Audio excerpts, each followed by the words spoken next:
Welcome to Books on Air, the podcast that tells the story behind the book. It includes insights from authors about how they compose their work, what inspires them, and what they hope you'll take away from their book. Here's your host for this episode of Books on Air, Suzanne Harris. Welcome to the Books on Air podcast. I'm Sloan Fremont, filling in for Suzanne Harris. This is a podcast where listeners get the secret story behind every book.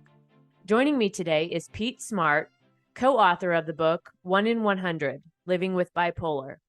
This book is a partly self-help book on bipolar disorder written by Pete's late wife, Lorna, with some poems and short stories written by Lorna, her daughter, Lydia, and Pete himself.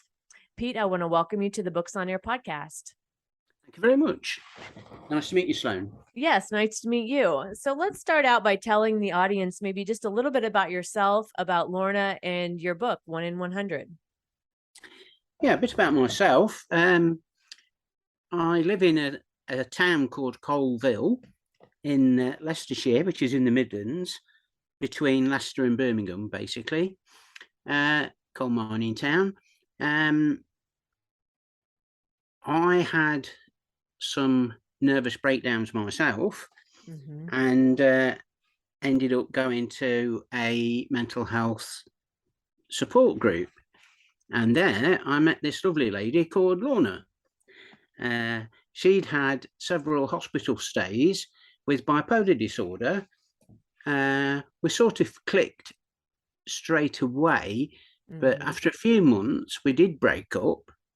But then 8 years later, we got back together again, got engaged and got married. Oh, wow. So, yes. So that was something really positive coming out of that. Yeah, it sounds like it. And so we were made for each other, really, because I'm sort of stick in the mud, won't try anything new, don't do that, I'd rather not. And Lorna was quite, I suppose with the bipolar, she was quite spontaneous and, let's have a go at this, let's have a go at that. Oh, yeah. So she got me to do things I wouldn't have normally done. And then I helped her to control the worst parts of her mania, especially in overspending and things like that. Yeah, so it sounds like you balanced each other out well there. Yeah. And you saw, we both had a sense of humour, so we'd always be playing little jokes on each other and things. Right, right. Now, I remember one of the wedding anniversaries, it was, the present was supposed to be fruit and flowers. And our wedding anniversary was the 10th of December. So I wrapped this present up and it was a jar of cranberry sauce. So I says, well, there's your fruit. And then it was a bag of homemade, self-raising flour to make mince pies with, because it was coming up to Christmas. I says, there's your flowers. She thought that was funny. I forget, how did she get me back the next year? Can't remember. But she got me back the next year. She got me wrapped up a night. So we always having little jokes like that.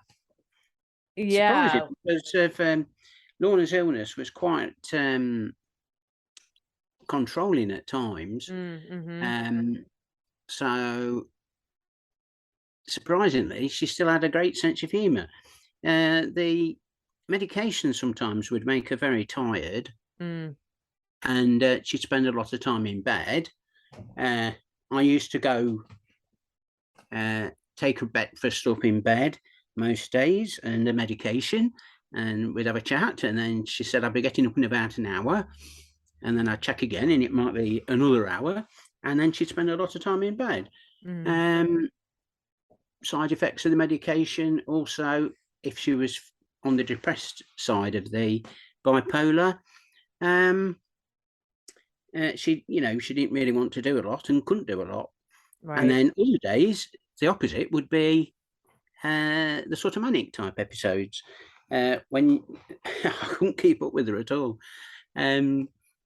She probably worked 3 times faster than a normal person, but get so much done, including when writing this book, or occasional housework, or out shopping, or whatever she was taken into, and she'd go for it full pelt then. So it's such a contrasting illness, which is obviously why it's called bipolar. The downside when you can't do much at all, and the upside, sometimes you can't stop talking like me now, or there's the opposite ends of the spectrum there. You're busy. Yeah. Mm-hmm. And so let's get into the book a little bit more. So Lorna was her intention to write a book, or was that something that you and her daughter decided after her passing? And which, by the way, I'm very sorry for your loss there. Yes. Well, what happened? Lorna had written her first book called Snappy But Happy when she was in a mental hospital, and that got published a few years before we got married. Mm-hmm. This book, Lorna started researching it in 2011, and it's surprising how much research she actually did. She used to work on it hours and hours and hours. She'd sometimes be up till 6 a.m, still looking something up on the internet. So she'd print information off or write information down, read lots of books, and then all through the book, she's illustrated things like that by using examples from our own illness and treatment. Mm-hmm. So yes, she did write this book herself. That was about a 2-year job, and then we started typing it. That was even longer. Mm-hmm. And unfortunately, our computer crashed. But we had a memory stick, so we'd got most of it on the memory stick. Mm-hmm. But unfortunately, at the time, we were in financial hardship and couldn't afford a new computer, so it had to wait. And then in early January 2020, Lorna had gone to the doctors about pain in her mouth, lumps in her throat. First of all, they thought it was mumps, because we'd both had a virus beforehand. And eventually then we got sent to see a specialist, and then he told Lorna that it was actually tongue cancer. And then secondary cancers in the mouth, neck and throat. And Lorna went off for all these tests, and she came through them all to say, yes, it's okay, you can have the operation. But then COVID really hit Leicester at that time. March 2020, Leicester was the COVID capital of the country. And so our operation got cancelled. Unfortunately, then they had to try radiotherapy instead. It wasn't very successful. And during the last course of treatment in June 2020, she caught a chest infection and then sadly passed away on the 26th of June. Yeah. I'm so sorry for your loss. I say in the book, the worst day of my entire life. Yeah. So that was that. So I wasn't thinking about books at that stage. Yeah. And then our publisher, who is Author House, they rang me. I think it was March 2021. How's the book going? Can I speak to Lorna? And all this sort of stuff. So I explained what happened. And then I had a word with Lorna's daughter, Lydia, and we decided we wanted the book published. I just started my old age pension because I'm 68. And I got a new laptop that we could produce it all on and then write it up. And then over the next several months, we were tidying it up and writing several pieces. I put a foreword in, and then I also put the epilogue in about the end. And I've also got a chapter in the book, Living with Lorna. And it begins with Lorna is a person who lives with bipolar. Since I live with Lorna, I'm a person who has to live with Lorna's bipolar. So there's a chapter on that as well. Right. So there's quite a lot in it. So yeah, Lorna wrote it mainly because she felt so well in recovery that she wanted to help other people. That was her main motive in wanting it published. So we carried on as a memorial to Lorna and to help the people that Lorna wanted to help. Right. Yeah. And that's so lovely to carry on that her intention with the book and bring that to the world.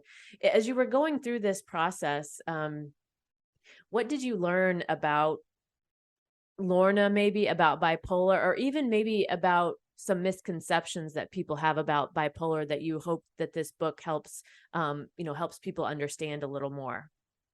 Yes, well, if you read in the very first chapter, I think it is, or the second chapter, there's a list of very famous people who they believe have suffered from bipolar. Kurt Cobain, Vivian Leigh, famous for Gone with the Wind and being married to Laurence Olivier, the American poet Sylvia Plath, and the English humorist, writer, director, actor, everything, Stephen Fry. He's got bipolar, and a brief heavyweight boxing champion called Frank Bruno from the UK. He managed to win the world title. He's got bipolar. So it's not a totally isolating illness, or you shouldn't feel isolated with it, because, and as the book title says, 1 in 100 people are expected to have bipolar at some stage. That's quite a lot of people. Right. When you think how many people there are in the world. I think, is it something like 60 million or something like that across the world? And they've all got friends, partners, parents, children, and whatnot. So all those sort of people can get an understanding of the bipolar and try not to feel stigmatized. And then Lorna laid out a few things on how best to help yourself. Positive attitude, getting help. When you get medication, make sure you take it. That's very important. And then following a sensible diet, trying to relax, try to do things that don't upset you and keep you going. And also, what was I saying? Sleep. If you can manage sleep. Yeah. Lorna had trouble with sleep because she also had sleep apnea. So she had to wear a sleeping mask every night. I didn't get much sleep with that going. Yeah, I'm sure. So when you were, and I guess with, with everything with the book and being able to tell this story, what's one of your favorite parts of the book, maybe that you wrote or that Lorna wrote or even that Lydia wrote, that you really, really loved that was in the book? Yeah. There's on page 1, Lorna's talking about each day as a struggle, and that's how she found every day. You just didn't know what you were going to get. Right. Each day is a challenge and is difficult for me. Some people who suffer from this illness don't have many good days, but just experience bad days. I'm more positive and confident about everyday life, whereas when I was down, I was really negative. When I first got sick in December 1999, I was more or less in a hopeless state. However, this is nobody's fault, and it's just a freak of nature. So she's sort of saying how she was. I don't get many manic episodes now, only when I sing. I get very elated, high, and I can't seem to come down to earth. Yes, apart from suffering from depression, I also suffer from panic attacks, mainly when I go out, which isn't very often. My GP has prescribed me propranolol, which seems to suit, and I carry this tablet wherever I go. That was just a brief description of sort of a day's life, but she's also written some good poems. This poem, it's not too long, page 93. This is one of Lorna's, Am I Going Mad? Okay. It's the title of the poem. The thoughts within my brain are driving me insane. The thoughts inside my head have almost gone dead. My brain feels empty like a sieve. This is often how I live. A chemical imbalance makes me think wrong thoughts. I misbehave, I'm out of sorts. I was guilty of no crime, just ill and sectioned for a time. I was diagnosed with postnatal depression. However, this wasn't true. The quacks got it all wrong, like they sometimes do. I was misdiagnosed, there's no doubt.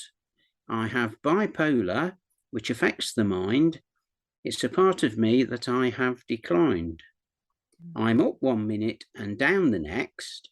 My mood swings vary and I get perplexed. I'll tell you one thing that keeps me sane.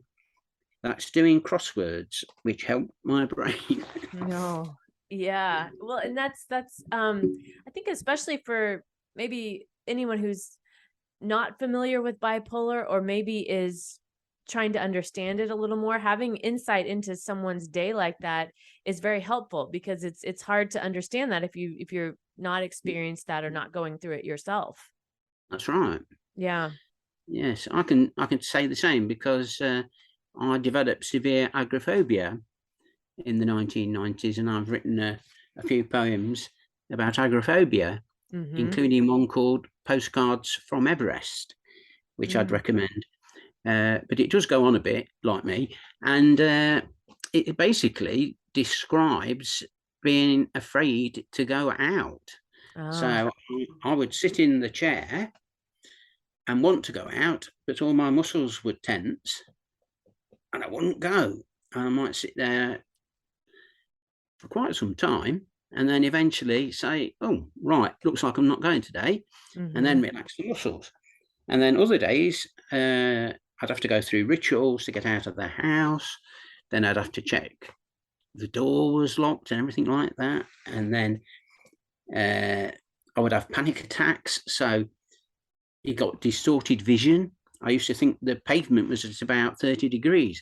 So I was really plodding my feet down because I wanted to feel where the actual pavement was, because I wasn't sure, and keep going. And then there was a particular part of the route I was going to take, which went over a footbridge, but apparently there'd been some physical assaults there on people. So apart from having I was suffering from post-traumatic stress disorder, but apart from having that and agoraphobia, which is a fear of open spaces, public spaces, not just open, public. It comes from the Greek, apparently, for marketplace. And as well as having that, then you got the added fear. Oh, are three people going to wait and beat me up when I get over the top? So that made it really hard. And I go through the whole experience. It goes on, and then at the end, I say something along the lines of, come on, it's not climbing Everest, but it is to me. And I've managed it today, but will I even get out of the house tomorrow? It's tough work. And what I love about what we're talking about here, these are very, heavy topics. They're things that if people don't understand, it's very easy to judge others. But judging is the easy reaction. The human reaction is taking the time to understand. And what you're talking about in your book, what you mentioned in your poem with your own experiences, that gives insight into other people, what's going on inside of other people, to help understand. And that understanding, I think, is so key to being human, right? To not take the easy way out and judge, but actually take the time to understand. Yes, that's quite right. What was I going to say? I just thought of something and it's just drifted. Yeah, that's okay. It happens. Like I say, I am 68. It's happening a lot more these days. Well, maybe you'll think of it here in just a minute. We're coming to the end of our time together, Pete. So I wanted to thank you for joining me today. Before we close out, what do you hope the readers learn or take away after reading your book? Yeah.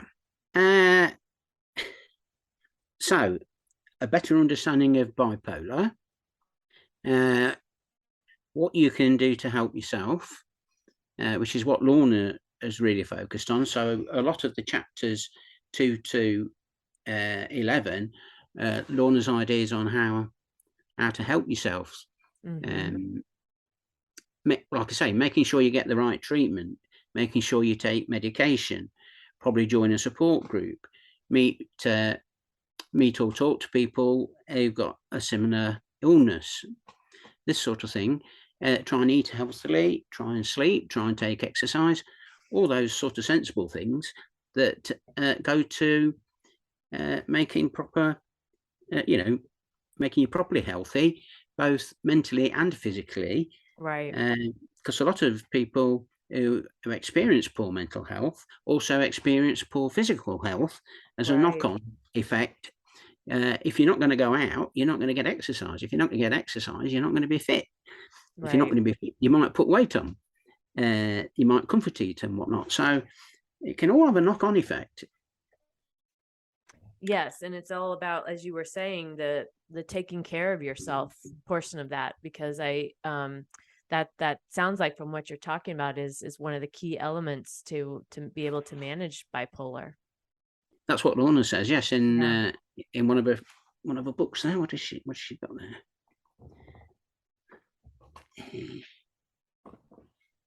Yeah, and the other thing I put in was never give up. Yeah. Lorna, the late author, she never gave up. She had bipolar for 20 years, including several hospital stays, and she called it a monster of an illness.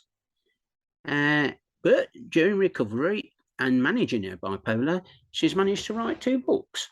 Right. So she's proved you can do it. So three short words on describing this would be patience, resilience, and hope. So like Lorna, she got bipolar from the year 2000. Then she developed type 2 diabetes, insulin controlled. That was in 2011. And then in 2000 and when was it? Probably 13. She then found she got sleep apnea. So, and then at the end, cancer.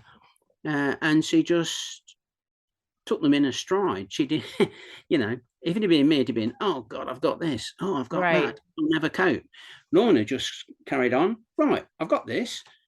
Get on with it. And make the best of it, and enjoy your life as much as you still can, So and it sounds like she had that outlook of, no matter what comes my way, I'm going to keep going, and I'm not going to let it get me down.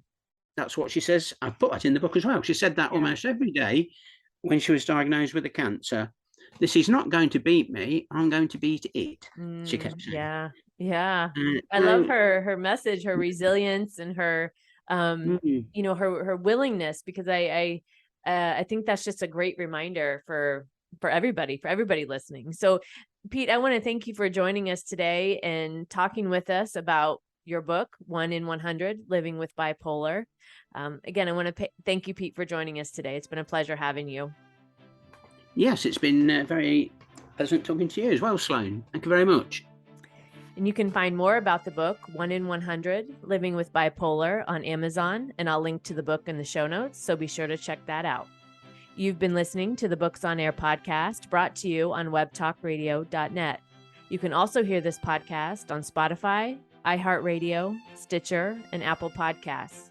I'm Sloan Fremont, and I hope you'll join us for the next Books on Air podcast. Remember, you never know who's going to be here, and you never know what we're going to talk about. Thank you so much for listening.